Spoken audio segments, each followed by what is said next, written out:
Well, I got through the first day of the Wisconsin Honey Producers Association meeting. I spoke, what time was it? 9 o'clock. I spoke basically on, small scale, self-sustainable queen management, where I talked about how I rear queens and the specific points that I address throughout making queens, and brushed a little bit on my multi-queen nukes and how I manage them and all that. And I think the presentation went well. It's always hard for me to gauge, but the feedback and the comments I was getting back from the crowd were terrific, and they weren't like mediocre questions. Like, this crowd is pretty sharp, so it keeps a guy on his toes trying to answer all the questions. So I don't know how many would be there, but it's well over 100 anyways. These guys, they know how to put on a good show. So at least I got my presentation over in the morning, so then I could take in the rest of the day and enjoy myself a little bit. Connecting with a ton of beekeepers. There's a lot of beekeepers. It's really interesting. I'm meeting a lot of guys that I've talked to for such a long time online.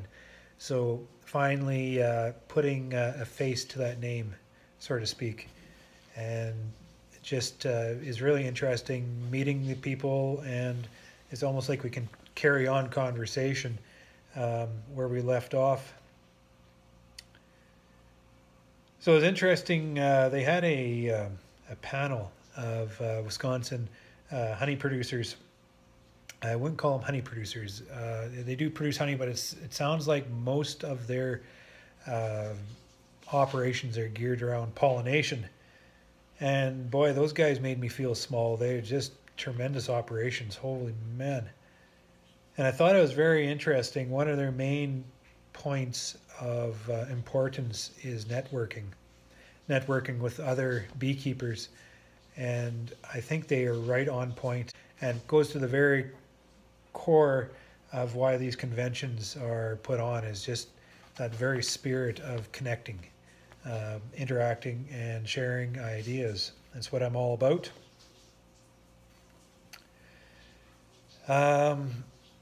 Tomorrow I'm going to be speaking at 8:30 in the morning, so they dropped me down first thing.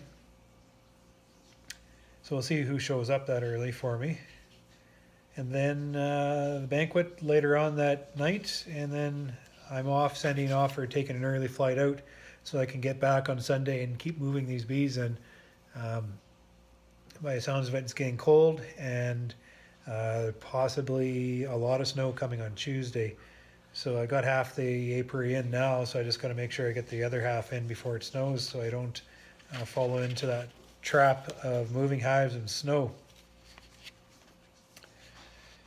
So anyways, that was just a little rambling update I thought I'd share with you. These guys are treating me like a king, treating Sandy and I like royalty. I don't mind this a little bit. And I'm really enjoying the convention they put on. I'm making a lot of notes here on how they run their convention, and just ideas that we might bring back to our own. When you're ordering queens and such, you have to do a lot of planning with logistics, and you got to manage your own weather. And it's hard to be able to predict how many queens you need in the spring when you don't know what your winter is going to be like. You don't know how many hives are going to come out that need to be splitting, and you don't know what the weather is around your split weather. You don't know all those circumstances we need to know to be able to pre-order like that. Biosecurity is another reason, just to keep those imports out of your apiary. Diseases, like we're talking. I was at the BC Honey Producers Association last year about this time. Carlos Castillo, he's the director of the National Bee Diagnostic Center, and he listed off 2 pages of viral infections in our hives right now. I didn't even recognize half of them. I recognized all the common ones, but there is just a boatload of viral infections in our bees right now. You have other pests and parasites and all this kind of stuff. Just mingling stock all across the country just exposes ourselves to disease problems and cost. And we're paying, especially with the dollar the way it is, as we're importing our queens in from California, we're paying $45 to $55 a queen. That is a lot of money.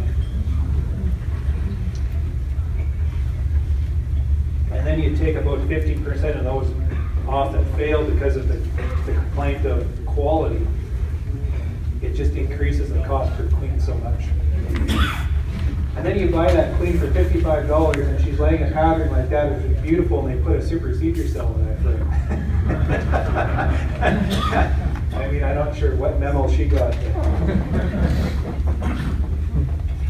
So my reasons for switching, and I want to be very clear that I'm not, I don't want to seem like I'm criticizing queen breeders, because these guys are doing a brilliant job of what they're doing. Like, they're managing their operations, and they're producing tens of thousands, hundreds of thousands of queens, and they're being able to do it within a system and all the logistics. It just boggles my mind. And they're kicking them out and they're sending them off to producers, and they're doing a very good job of it. Okay?